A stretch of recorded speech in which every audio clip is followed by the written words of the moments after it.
Yo, it's jam packed, turn the volume to the max. Every episode hitting like a fresh new track. We got the juice, the vibe, the facts, so lean in close, it's time to unpack. Mic check 1 2, we breaking the mold. Story so bold, got the heat in the cold. From culture to combo, we never play flat. Every beat, every word, yeah, jam packed. J for the jokes, A for the art, M for the moments that hit from the heart, M for the magic, the mind, the map. Put it all together, now you're jam-packed. Tune in, lock in, we're taking you higher. Fuel for your thoughts, spark for your fire. No filler, no fluff, just truth intact. This ain't just a pod, it's jam-packed. Yo, it's jam-packed, turn the volume to the max. Every episode hitting like a fresh new track. We got the juice, the vibe, the facts, so lean in close, it's time to unpack.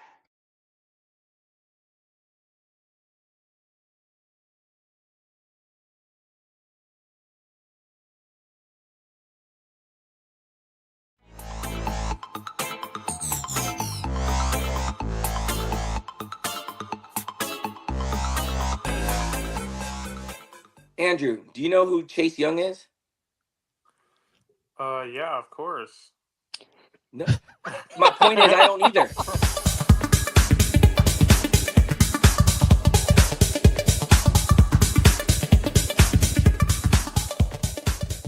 Hey, Drew, These it's your defensive boy. teams.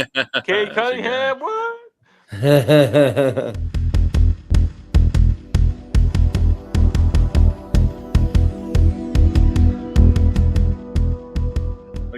Mike, just concede, man. It was about not being in the play-in, bro. Just concede.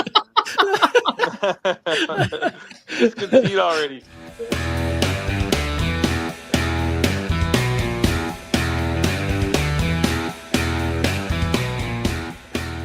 We're back What's with going on with another. Mike's video? I know.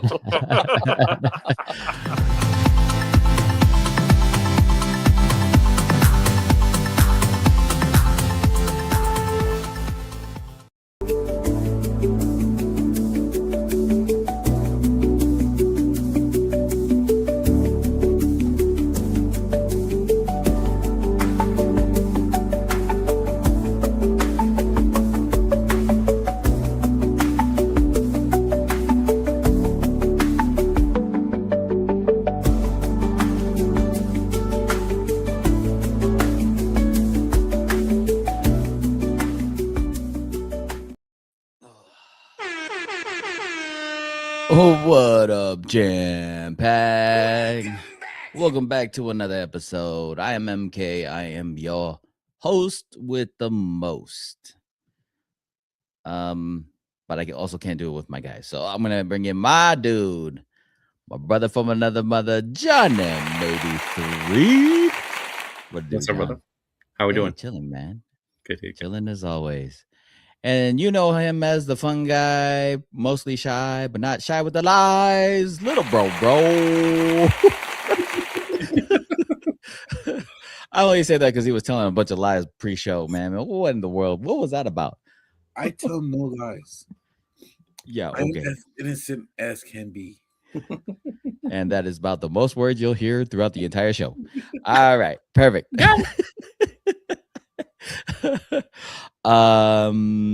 Dude, wild week in just sports alone. Congratulations to Indiana on winning their first ever national championship. They end up winning 27-21 against Miami. I don't even know how to put this. Impressive win by Indiana. But I'm not impressed with Mendoza. I don't care what anybody says. That was not an impressive game for Mendoza whatsoever. Now people are gonna criticize me because they're like, oh, but he ran for that touchdown. I'm like, yeah, I give him the effort for running that touchdown, but if he ever does that in the NFL, oh my! Did you see the lick right after he scored? Yeah, he took a shot straight to the back, and I'm going, you don't have that body build, my guy. Yeah. You take a couple of those, like just ask Jaden Daniels. You take a couple of those licks, and yikes. Oddly enough, even with that rushing touchdown, I think it was like a 22-yard rushing touchdown. Fernando Mendoza still ended with -8 rushing yards. Yeah, to me it was not a good showing. Wasn't impressed. He went 16 for 27, 186. Rushed for had 7 carries for -8 yards and a touchdown. So that was cool. Congrats on your national championship. All I'm saying is, look, we've seen Heisman Raiders. Yes, sir. Let's Sam. go. What's up? Welcome in. We've seen Heisman Trophy winners not do Heisman Trophy type things in the NFL. So please, Raiders, do not draft Mendoza. Sam, I hope if you disagree with me, Sam, let me know, because I'm curious to see what the other Raider fans think what we should do with the number 1 pick. You know who I was impressed with? I was impressed with Fletcher from Miami. He went 17 carries, 112 yards, and 2 touchdowns against a really solid Indiana defense. And I was impressed with Malachi Tony. Yep. 10 receptions, 122 yards, and a touchdown. His longest was for 41. That dude is a beast. Now, you stand out like that again in a national championship game, like, I'll give it to you. But there were a couple throws, those last couple of throws that Mendoza made at the very end of the game, those they were called back shoulder throws. Those were some terrible throws. Those were throws that, like, the receiver made you look good on those plays. They were terrible throws.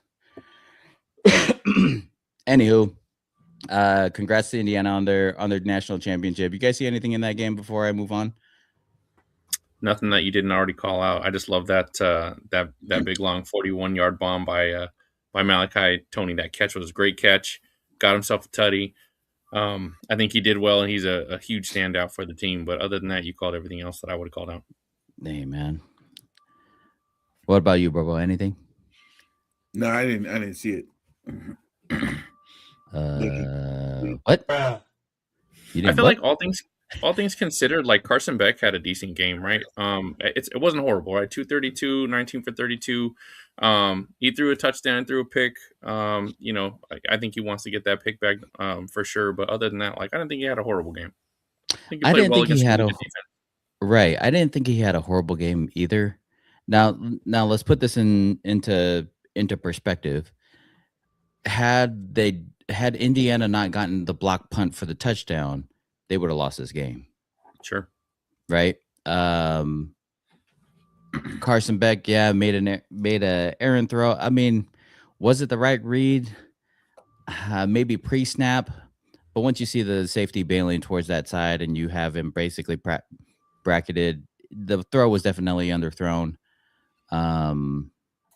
But if you watch right before he throws the ball, Malachi Tony is like, to me, if that dude is going off, like, I'm feeding the hot hand. Yeah. I don't care if he's double teamed. Like, I'm working for him to get open. Boom, let's go. And I'm letting him do his magic, because, I mean, him after the catch was awesome to watch. Let's move on to the NFL. The divisional round is complete. Let's start with the AFC. Shall we? The Broncos get the win over Josh Allen and the Bills, 33-30 in OT. Now, there were a couple of controversial calls. One that was called an interception, and we'll get to that in the Bears game, because in the Bears game, it looked like the same type of catch and was called a catch with no interception. But I have different views on what ended up happening. Awesome win for the Broncos, even though they lose Bo Nix for the rest of the playoffs, or for the rest of the postseason, which is rough, dude. Like, he's the dude that got you there, right? Tough loss for the Bills. And in that loss, I feel like the Bills panicked and are just trying to give Josh Allen as many excuses as possible as to why he can't make a Super Bowl. To me, this was the playoff that he should have been able to make it. Usually he had to get over the hump of Mahomes, Lamar Jackson, or Joe Burrow. All three of them weren't in the playoffs this year. I felt like this was the time for him to step up and did a very weird way of doing it. I think he had, what do you have? He went for 25 for 39, 3 touchdowns, 2 interceptions. I mean, he threw for 283, but I think he gave the ball up 3 times. Am I correct on that, John? Yes. Fumbled 3 times, lost it twice. Like, just tough. Like, what do you think happened, or what is going on with Josh Allen? How did the Bills even get him? Because I mean, each year that they end up playing him, the window, to me, their Super Bowl window keeps getting smaller and smaller. So let me ask this: do we think it's necessary for a star quarterback, and I'll go as far as possibly, right, arguably, face of the franchise, or face of the NFL, forgive me, to carry the ball 12 times? Like, is that what you want your star quarterback to do when you have a running back that led the league in yards this year? Mm-hmm. And Ray Davis isn't a snub, right? Like, he's not a bad backup running back to give James Cook a breather. And we had your star quarterback run 12 times, right, and fumbled the ball 3 times. I don't have words for it either, man. Like, I don't really know what to say. As far as the team in general, like, you have to win the turnover game in order to win games. And they kept it close, losing or fumbling the ball 5 times. Yep. Like, I just don't get it. Yeah, the turnover game was wild. I mean, they fumbled 5 times. Josh Allen threw for 2 picks. Correct. All right, that's 7 opportunities alone, and out of those fumbles, you lost 3 of them. So, I mean, when you give the ball up 5 times and you don't make it up on the defensive end, I don't think defense even had a single forced fumble. Oh no, they made Bo Nix fumble once, but he recovered it. But to only get 1 pick out of Bo Nix, just wild. Just wild. No, I don't think that Josh Allen should have carried the ball 12 times. Can he carry the ball 12 times? Yes. And this is where Mike and I kind of see eye to eye on it. Josh Allen is the type of quarterback that can do it all. He can make every throw. The caveat to that is that Josh Allen knows he can make every play, make every throw, and he tries to do that. He almost tries to do it a little too much, in my opinion. If he were to not just stay within the system. Now, mind you, I mean, I've harped on this. You'll always hear me harp on this about how offensive coordinators just get impatient. They get so impatient that they need chunk plays. Yeah. Right? The playing the long game and sticking to the run until we absolutely, need to throw it every down is no longer around in football. Right? You alluded to the Bills having they have Cook. I'm like, James Cook is no scrub. He's no scrub. He led the the league in rushing yards, and he still had 117 rushing yards for the game. Why not feed the dude? Yeah. feed the guy. I'm like, I don't get it. I will never understand that. Now, I have been in games where offensive coordinators just kind of get in their own mindset. Okay, this is what we want to run here. This is where we want to take our shot. We got to take a shot here, right? We got to do this. We got to do that. And mind you, it's hard to keep up. I know it shouldn't be as hard in the NFL with all the technology they have now to figure out who's got what stats at the time. I mean, everybody's got tablets down on the field. Yeah. You cannot tell me that they don't have a running tally of or at least a general idea of how many rushing yards they have, per player, per whatever, per attempt, right side, left side. I mean, how else are you going to make adjustments? So with that said, like in high school, you don't get those type of stats. And it's not until you hear down from the box, they're like, hey, we think Leo's got almost 100 yards. If he gets another touchdown or whatever, it'll put him over 200 yards and 3 touchdowns. If we have the scorekeeper, the record keeper, keeping the stats in the box with us, we are able to tell the coaches, but sometimes he's not in the same box. Right. So unless they're getting fed that information, like Cook could be running for 117 yards, and then you're down behind the chains, and maybe it's a tight game, right? And you're just trying to get momentum. Like, why not feed the guy the ball? But I don't know. That's just me. I'll get off that pedestal. I think on the flip side, I think the Broncos had a harder time, and the reason why I say that is Bo Nix went 26 for 46, right? 279, so it sounds like it's good from a throwing standpoint, but he had to throw 46 times, threw 3 touchdowns and an interception. But the running game really hurt the fact that the Broncos had to become almost one-dimensional, right? There's 3 different runners, Bo Nix being one of them, and he carried the majority of the carries for the team, 12 carries for 29 yards. But you have Jaleel McLaughlin, 4 carries for 21 yards, and RJ Harvey, 6 carries for 20 yards. That's not going to get it done in the playoffs, guys. It's not. Correct. And you put all that pressure on Bo Nix to have to figure out how to pass the ball, and he did a pretty good job, right? Found over 10 receivers, but made the game, I think, harder than it needed to be because the running game did not help him. So to your point, let's put this together. Rushing yards for Denver with no Bo Nix, right? You're looking at 41 yards. Yeah. Okay. Shoot. They're stopping the run. We've got to throw. Bo Nix throws 46 times.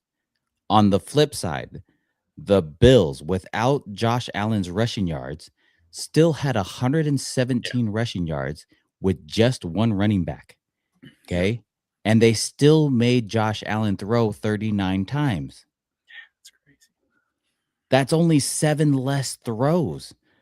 And you had a running game. Like, I will never understand the mindset behind it, especially when you were up.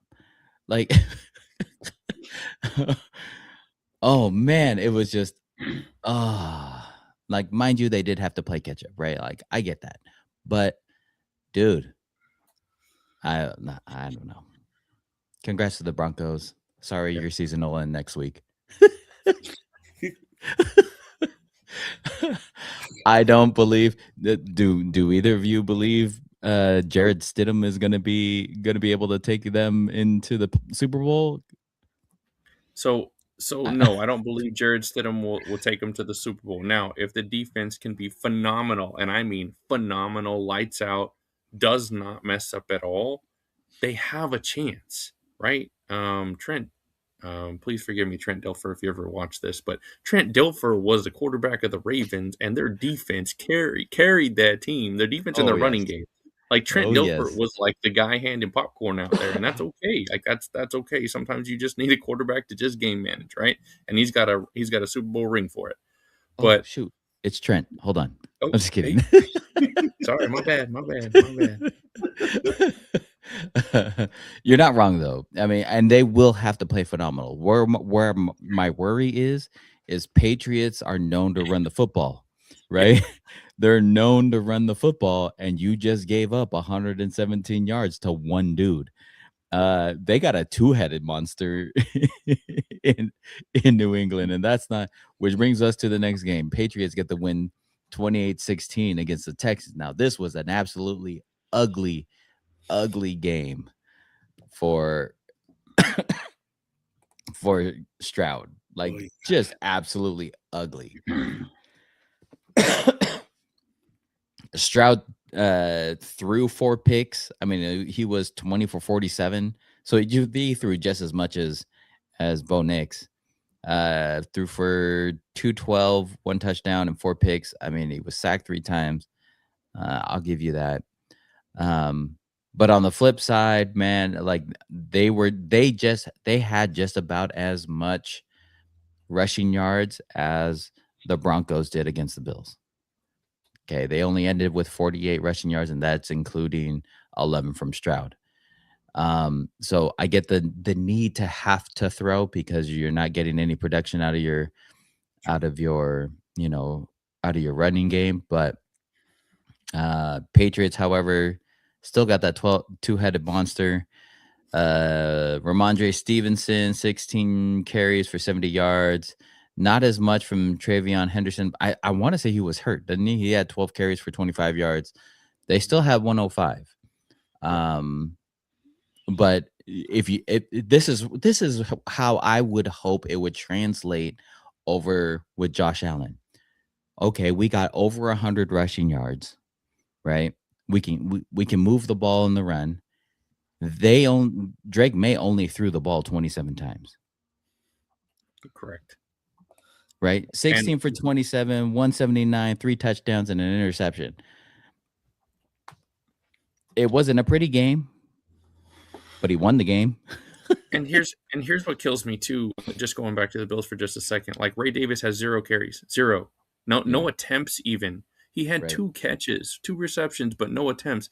Like, slow the game down if you're fumbling the ball every 5 seconds, right? Like, that's my point. Like, or I think that's our point. Like, slow the game down a little bit, run some clock off, some time off the clock, man. It's just, so frustrating to see that, because I think that, like you said, this was Josh Allen's year, and that window is closing if it's not closed already. Patrick Mahomes is coming back next year stronger than ever, and I'm telling you, and I know we're a little bit farther ahead of what we're going to talk about, but Eric Bieniemy, with that being the offensive coordinator for the Chiefs, guys, you better watch out. AFC, you better watch out. Oh yeah, I do not like the Chiefs at all, but man, I'm putting them on point right now that they're going to be ready to roll come next season. Oh, by far. Bills end up firing their head coach and Sean McDermott. Would it have been an interesting pairing if the Bills ended up hiring Harbaugh? Let's say the Giant deal didn't go down and Harbaugh was still on the table. Because now you moved on from McDermott. Who are you going to bring in? Yeah. Like, I don't know. Mike McDaniel? No. I'm like, who do you bring in?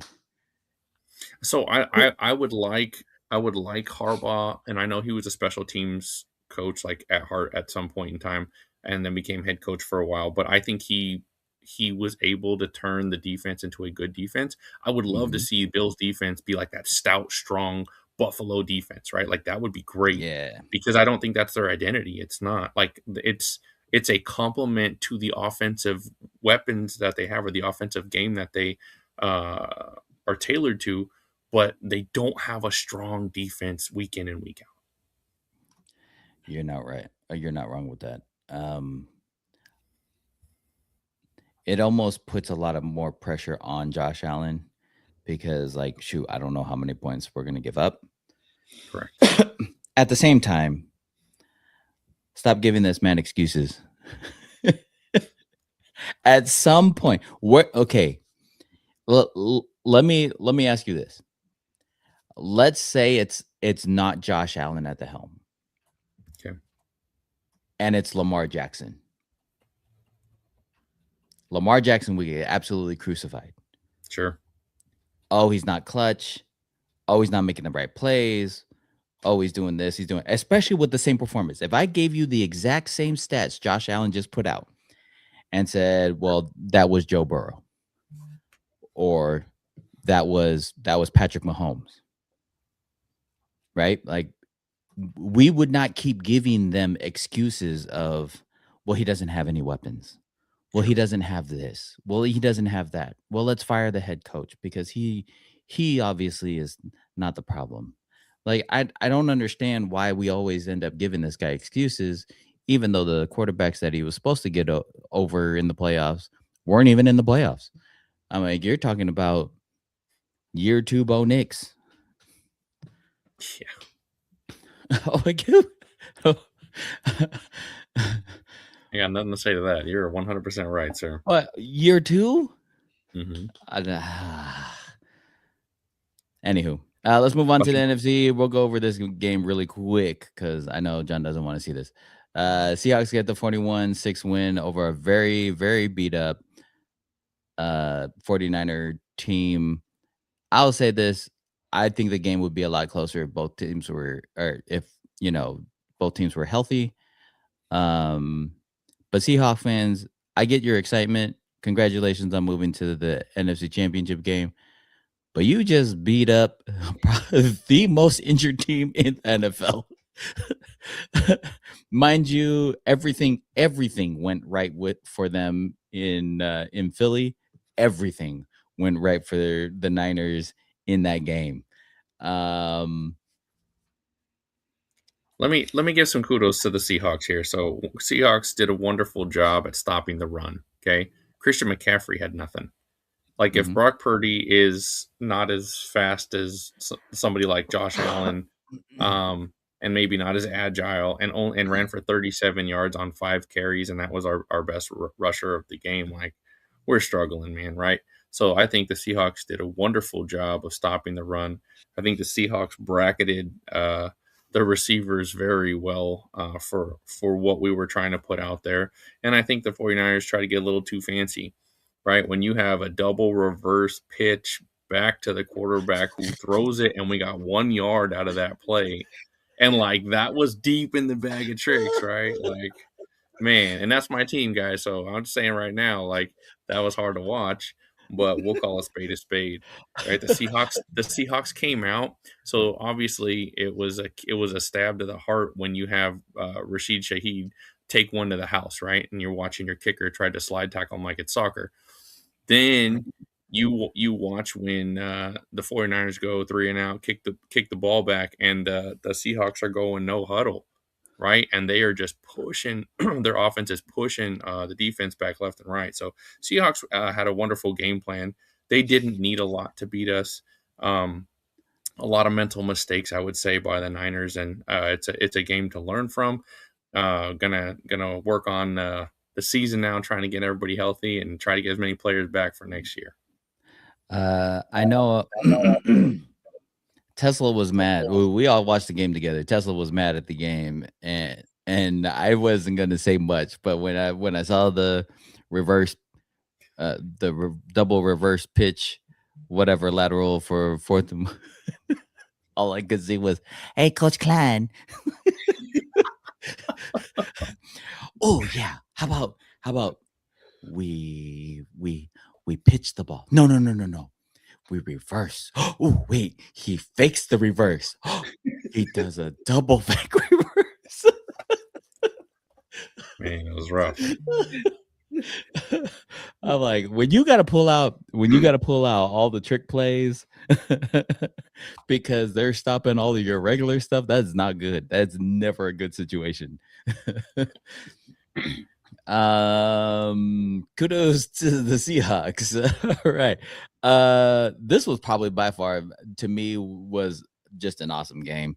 Rams get the win 20-17 over the Bears. Now, I alluded to earlier that there was a controversial call between this game that was called the catch, was called a catch and down by contact. And in the Bills game, it was called a interception. Now, it is my understanding, and mind you, this is my interpretation of this. The NFL rule is you have to have make the catch, have control, get both feet in the ground. And in that process, if you are already on your way to the ground, you have to maintain control. So let's say in that Bills game, Cooks, he got the ball. He was already going to the ground. Let's say the defender wasn't there and that ball came out. That would not have been called the catch. Right? Yes. Because the ball moved, both feet were, yes, on the ground, but he's already falling to the ground. However that happens, whether he's getting hit at the same time, whatever, you're already going to the ground. My understanding, if you're already headed to the ground, you have to maintain possession. Yes. In Devontae Adams' situation, he caught the ball, had both feet to the ground, and then got tackled to the ground. So he wasn't already going in the process of that catch. And as his knee goes down, whatever, they end up not calling it an interception. They called it a catch down by contact. So just to clear things up, that's how I saw it. I think it was the right call on both ends, but I know I'm going to have a lot of fans that are mad at me for calling it that way. Huge play at the very end, though. Man, talk about huge play at the end. So Caleb Williams goes down, and oh man, I'm on a scramble. I'm going to try to make the right play. Boom, launches this ball on what should have been a deep cross by DJ Moore. Now, I obviously don't know what play route concept they were looking at or what they had drawn up, whether he was supposed to cross the safety's face or not and keep it skinny and go behind the safety. I don't know any of that. But what it does look like, though, was a complete lack of effort of trying to get that ball as a receiver when you're down. And you're only down 3. You only need to get, or you're trying to drive the ball to score. And if you would have got the field goal, you would have won the game. Instead, you don't put in that effort to get the ball. I mean, he almost kind of holds up. Am I seeing that differently, or is that what you saw? It's exactly what I saw. Slow down. It was in overtime, and I thought, man, the Bears are doing a good job of driving this ball. Caleb Williams is making some amazing plays, and if they get him within field goal range, because their defense held up the first round, right? If they get it within field goal range, man, they could win this game. And that specific play happened, and the Rams ended up intercepting the ball, and I was like, oh, no way. I mean, kudos to the Rams player for going after that ball, man. I mean, sure. Amazing catch, right? Dove for it, rolled in the process to keep the ball off the ground. Yeah. Like that was a clean catch. But it was 2nd and 8 at the Rams 48-yard line. And Curl followed the ball the way through, but it just seemed like Moore just slowed up, and I don't know. I don't know what he was thinking. I don't know, but I mean, when everything's on the line, like you put every last ditch effort you can. Like, this is your season. This is everything. This is the farthest you've gone in a long time. Like, you got to at least try, right? At least try. I.e. ever. This is the first winning season you've had in your entire career, bro. Yeah. You're going to have to put in a little bit of effort. Super frustrating. Yeah, just dude, I feel bad for the guy, because the guy's he's getting completely crucified online, right? Like they're calling him out. They want him gone. This is not okay. Just rough, absolutely rough. But they move on. So here's what we're gonna do. Let's move into the Seattle Rams game. Okay. I want to know who you guys think are gonna be who you think is gonna win this game and why. This is going to be that Sunday, what is it, 3:30 game. John, who are you taking?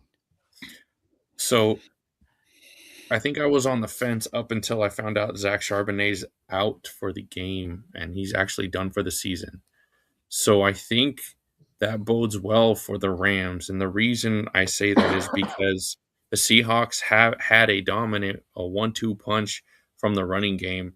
Sam Darnold doesn't have to be perfect, and their running game kind of made up for any small mistakes that he had. But because it's just going to be on the back of K9, he gets tired, and their third string running back is not good in my opinion. So I think the Rams have an edge here. I am taking the Rams here, but it's simply for that. I think both defenses are really good. This is going to be a very, very, very good game. Both kickers, I think, are in good shape coming into this game. But I have the Rams have an edge here. Bro.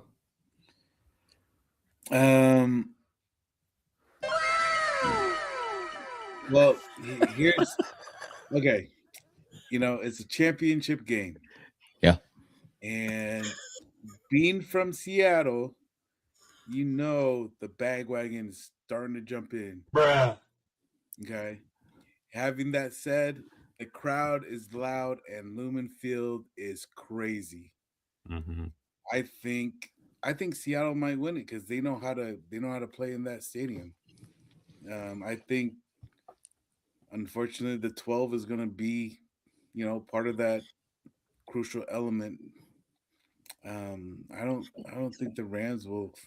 It's going to be a close game. All right, here's my question. I'm going to ask you the secondary question to this analysis you've given us. I hate picking the Seahawks, but wait, hold on. Let me ask your question first. Let me ask your secondary question. One, who contacted you?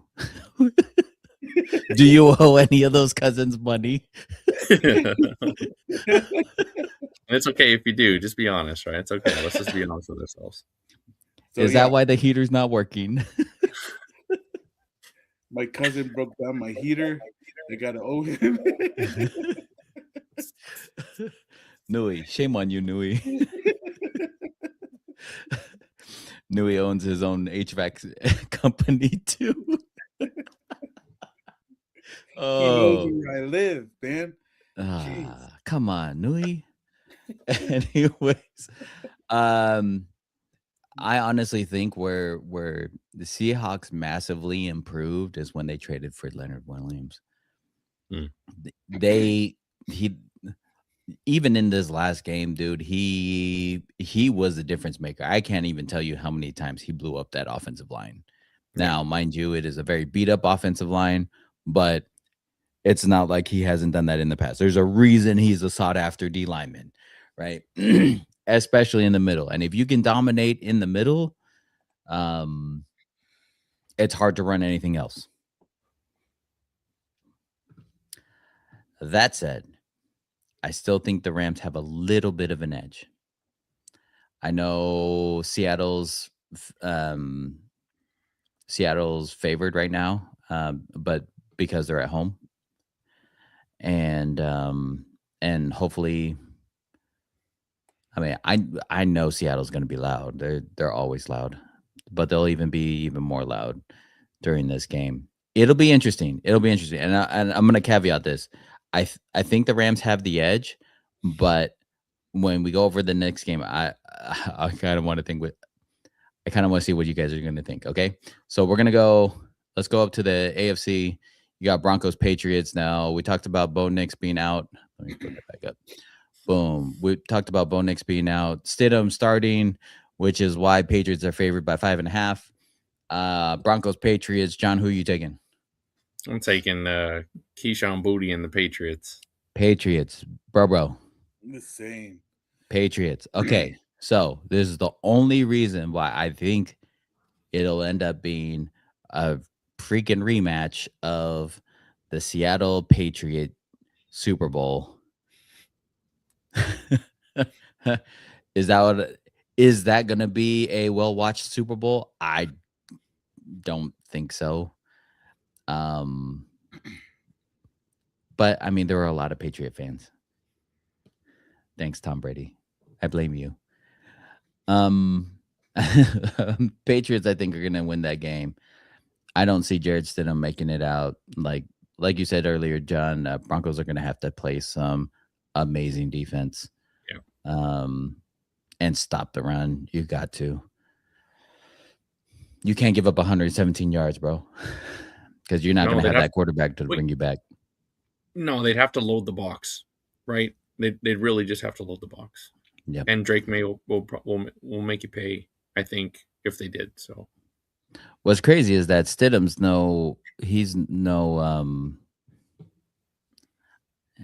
I wouldn't necessarily call him a scrub. Sure. But I mean, you got to be able to run the ball in order to open some things up for him. I agree. And so they're going to have to pick up on the run game as well. Can't lean on him like you could Bo Nix for sure. So there's that. Let me take this off the screen.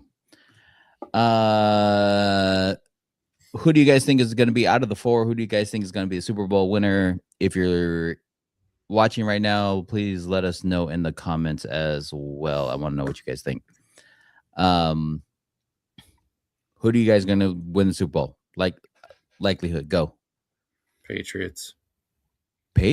Interesting, bro. I could see the Patriots. You could see the Patriots too? Mm-hmm. You know my reason why I want the Seattle. I honestly think whoever ends up winning the Super Bowl is going to come out of the NFC. With the rest of the AFC and how beat up they are, I don't see the Patriots beating the NFC teams. And here's why. This last season, the 2025 season, NFC West could possibly be the best division in like the history of the NFL. Why? It is the first division ever with 3 12-win teams. Okay. No NFC team had 12 wins outside of the West, which is wild. No NFC team. Those 3 NFC teams, so the Seahawks, Rams, and Niners, okay, all made the divisional round. All of them. Those same 3 teams were 40-7 against everyone else this season. That's awesome. Wild. That is absolutely wild. So I'm leaning more towards whoever wins that Seahawk Ram game, I would assume would win the Super Bowl. Now I want our viewers to understand that what Mike just said right now makes a whole lot of sense. And my reasoning is very superficial and very selfish. I'm a 49ers fan. I don't want the Rams or the Seahawks to win the Super Bowl at the 49ers stadium. And so what Mike said is logic and reasoning, and we love that. My belief is solely on hope that the AFC wins. I don't care which team, but the AFC wins so that way the NFC doesn't win Super Bowl at 49ers stadium. But before... now that we've gotten those games covered, I want to wrap up with a bunch of stuff. I think we got like another 15 minutes, so bear with me. John, I asked you this question, bro. I want to see if you can guess the answer. What franchise drafted 2 first ballot Hall of Fame quarterbacks in the same draft? What? Here, I'll put it here. What franchise drafted 2 first ballot Hall of Fame quarterbacks in the same draft? Let me put it in the comments. That way, whoever.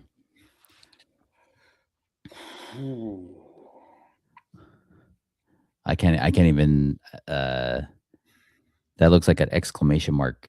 That's first ballot. My bad. What franchise drafted 2 first ballot Hall of Fame quarterbacks in the same draft?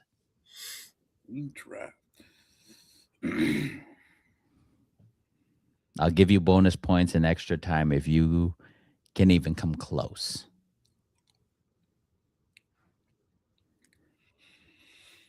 We'll send you a cookie.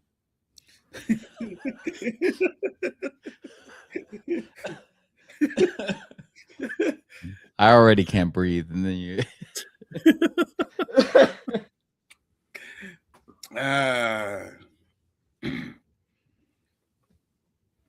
Let's see, man.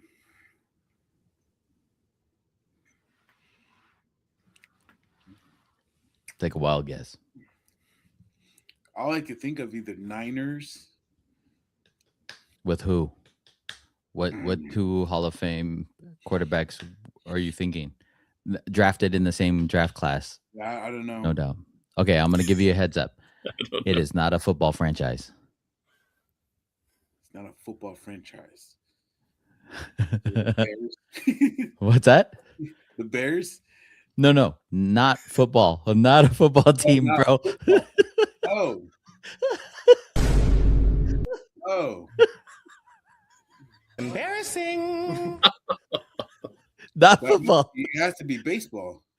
Okay. Yes. Good. Oh, good. okay. Hey, that's good. That's good. What franchise drafted 2 first ballot Hall of Fame quarterbacks in the same draft? Who were? Hey, there's a handful of baseball players. I'll give you a hint. Think of. Let's see. Bo Jackson. Who do you play for? Padres? Oh. I don't know. No, sir. Okay. The Sox. No. But yeah, you're looking at like Midwest ish, Central. Who's gonna waste Patrick Mahomes plays for the football side of this team. Yeah. Jason Kelsey plays for who? Or no? Travis Kelsey, Travis Taylor, Travis Swift plays for who? I don't know the baseball teams. Okay, but who does he play for? The Chiefs. Chiefs are part of what town? Kansas. Okay, Kansas City. The Royals. The Royals. Let's go. The Kansas City Royals. The answer to that is the Kansas City Royals. I'm telling you, I'm about contact sports. Yeah, you make contact with the ball. With a bat, ball and bat. Contact. If I want to see contact, I want to see the guy swing the bat against another guy. It's another guy. Oh my gosh. They call that WWE. The Kansas City Royals in 1979 drafted Dan Marino in the 4th round and John Elway in the 18th round. Dang, that's Isn't that crazy. Wild? Isn't that wild? Now, how much of that is true? I have no idea. I didn't fact check, so don't clip me, make me a meme. Jalen Hurts, we had alluded to earlier that the Eagles got rid of Patullo, and that dude he's been going through offensive coordinators. I didn't realize this, but did you know that he's gone through a different offensive coordinator every single year dating back to 2016? So almost 10 years. This new offensive coordinator, whoever they end up getting, is going to be his 10th offensive coordinator. That's crazy. in 10 years. So he'll be fired in 2027. Probably, or unless they win the Super Bowl and he gets picked up somewhere. So 2016 he was at Alabama, had Lane Kiffin. 2017 at Alabama with Brian Dable. 2018 at Alabama with Mike Loxley. Then went to Oklahoma where he had Lincoln Riley. Then got drafted with Doug Peterson with the Eagles. Then Nick Sirianni called plays in 2021. And then Shane Steichen took over in 21-22. And then Brian Johnson took over in 23. Then Kellen Moore in 24. Then Kevin Patullo in 25. And now Patullo's gone. So in 26, going to have his 10th offensive coordinator. This is wild, dude. I had no idea. I feel bad for the guy, honestly. Yeah, you got to think of like whatever scheme the coach is going to want to do. It's wild. It's absolutely wild. Yeah. And each one is going to feature a different weapon. Like it's not always the same. We alluded to CJ Stroud having a terrible, horrid game this last divisional round. He actually has gotten 3 wins in the playoffs in his career. His first appearance being in 2023, the 2023-2024 season, and has gotten 3 years in his career.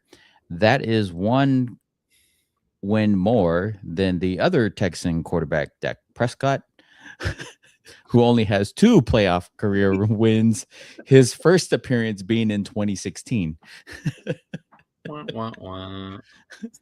Sorry, Cowboy fans. I am so sorry for that stat. But, okay, let's wrap this up with this. There was a meme with Dak Prescott wearing a Texan jersey. Have you seen that? Goodness. Yeah, that was funny. He needs to wear a Broncos jersey and then go play for the Broncos this week. I have the best and worst NFL records over the last 10 years. Okay. Let's go with the top 10 franchises with the best win-loss average. And then we'll go with the bottom 10. Okay, so the top 10 best. Ready? You guys are just going to start naming who you think is on that list. Okay. Set, go. Seahawks. So Kansas City is number 1. They're 118-47 over the last 10 years. Okay? Oh, I see. You're adding it all together. Oh, that's good. Okay, yep. My bad. Seattle is tied in 5th with 101 wins, 63 losses, and a tie. The Rams? Rams are not on that list. Philly. Not in the top 10. Philly is the other one tied in 5th. 101 wins, 63 losses, and 1 tie.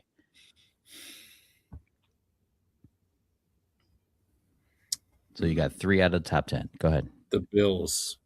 Buffalo, 105 wins, 59 losses in number 2. Okay.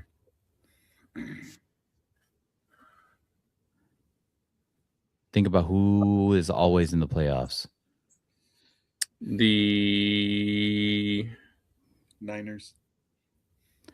Surprisingly enough, Niners are not on that list, and I actually had to fact check that because I looked up their records and I was like, oh yeah, I totally forgot they had a couple of years of like, what in the world? That's not football. A couple of years of identity crisis looking like the Vegas Raiders, man. What about New England? New England is on that list at number 9, 97 wins, 68 losses. Steelers. Steelers are on that list, number 4, 101 wins, 62 losses, and 2 ties. Green Bay. Green Bay is on at 7, 99 wins, 64 losses, 2 ties. So you are missing number 3, number 8, and number 9. Detroit? Actually, 3, 3, 3, 8, and 10. Sorry. No, Detroit is not on that list. Ravens. Did we say Ravens is number 3, 103 wins, 62 losses. So you're looking at number 8 and 10. I think Buccaneers. Chargers. Oh, Chargers. Skull. The Vikings? Doom.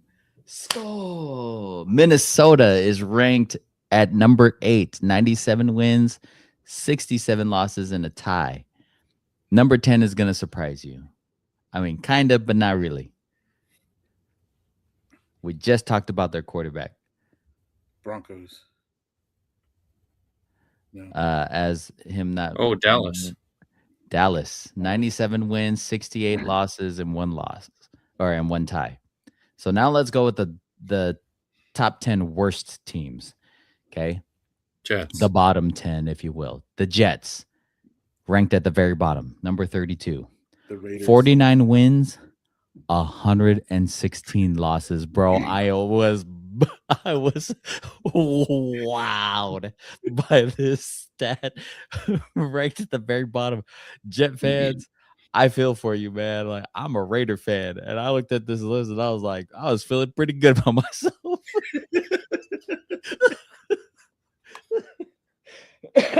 The Browns. Browns are at number 30. So if we went Jets 32, Browns 30, Cleveland is 59 wins, 105 losses, 1 tie. Redskins. Or Washington. Washington is at number 9. They're at number 24. So 68 wins, 95 losses, 2 ties. The Giants. Giants are at 31. 55 wins, 109 losses, and 1 tie. That's crazy. The Cardinals. Cardinals, 61 wins, 102 losses, and 2 ties. They're at 28. Sheesh. You got one right in between that at 29. So you got Jets, Giants, Browns, The Cardinals. Titans? Titans are not on that list. Oh, good. But there is another expansion team that is. The Panthers. The Panthers, 61 wins, 104 losses. And they were probably 32nd until this year where they actually got a couple wins. Right. Sheesh.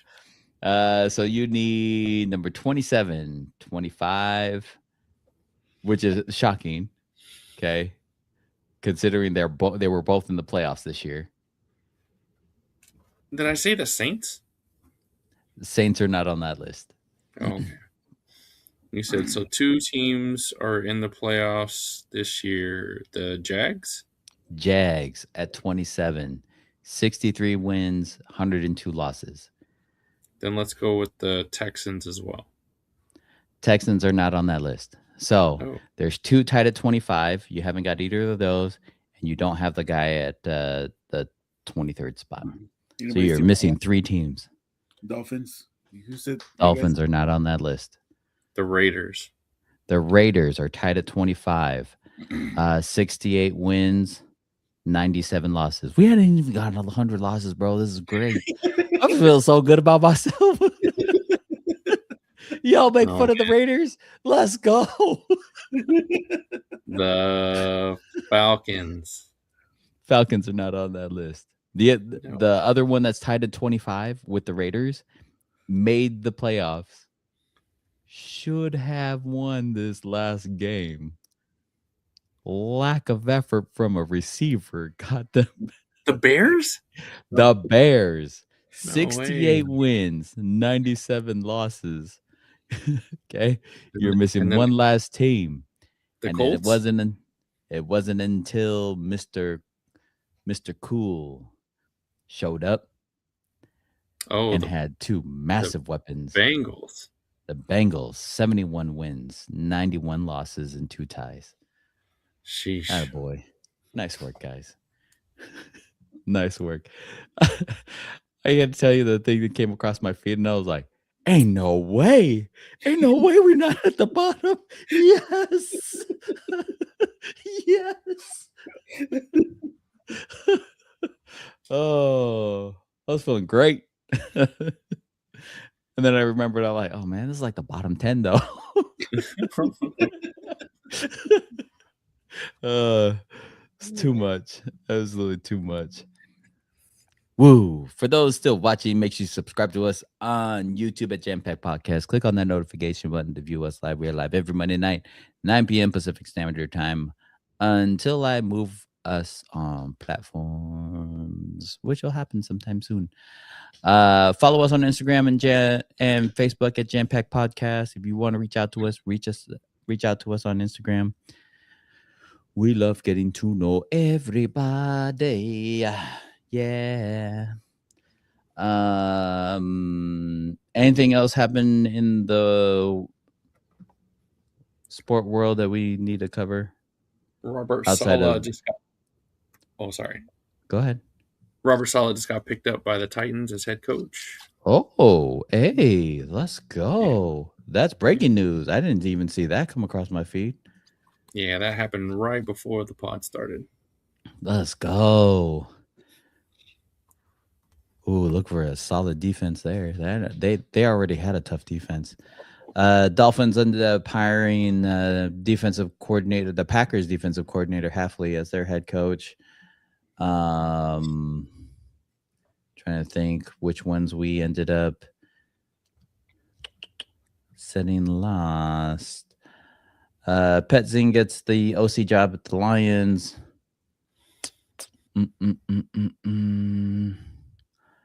And I think that is it. Oh, and the Falcons ended up hiring Stefanski as their head coach. Yeah. He's getting paid too. They broke down his like minutes and seconds and months and how he's getting paid, and he's going to get paid a lot. Good for him. Yeah. We'll see how that works out. I think that's about it as far as I know. If I'm missing anything, I mean, we'll pick it up next week. Yes, sir. Congrats to the Pistons on getting the 104-103 win over the Celtics. Pistons end up moving their record to 31-10. It's good. Drewski, that's a shot at you, my guy. Because I know they don't got no all-stars. Yeah, they don't got no all-stars on that team. Especially against the Celtics, who are sitting at 26-16, man. And that's wild. Hey, did you guys see that dunk by Anthony Black? And he had like 4 other defenders on him. Oh my gosh, man! Poster of the year, guys. Oh my goodness. Oh, by the way, even after the Trae Young trade, Wizards are still on a 7-game losing streak. Not that he's played, because he hasn't, but still.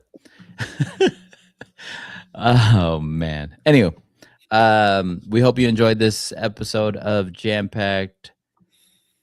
As always, we love getting to know everybody. Make sure you guys tune in next week as we go through the conference championship games. Go Raiders. Make sure you guys don't draft Mendoza. Thank you so much for tuning in, guys. I can't explain how much gratitude we have. We get to do this every week. It's so much fun to do it with you guys. We got a lot to cover, a lot to go through. But please reach out to us. Like we genuinely like getting to know our listeners, and what you guys want us to cover. I got a cool video that I think we should do anyways. But until next week, make sure you guys are staying safe out there. Be kind to one another, and we'll see y'all next week. Later, my boys. Bye, guys. Yes, sir. Yo. Yo, it's jam packed, turn the volume to the max. Every episode hitting like a fresh new track. We got the juice, the vibe, the facts. So lean in close, it's time to unpack. Mic check 1 2, we breaking the mold. Story so bold, got the heat and the cold. From Bro's to like combo, muting we himself. never play flat. Every beat, every word, And we don't know why. Jam-packed. J for the jokes, A for the art, M for the moments that hit from the Unmute, heart, bro. M for the magic, the mind, the map. Put it all together, now you're jam-packed. Tune in, lock in, we're taking you higher. Fuel for your thoughts, spark for your fire. No filler, no fluff. Just Yes, truth sir. intact. This ain't just a pod, it's jam-packed. Yo, it's Later, boys. jam-packed. Turn the volume to the max. Every episode hitting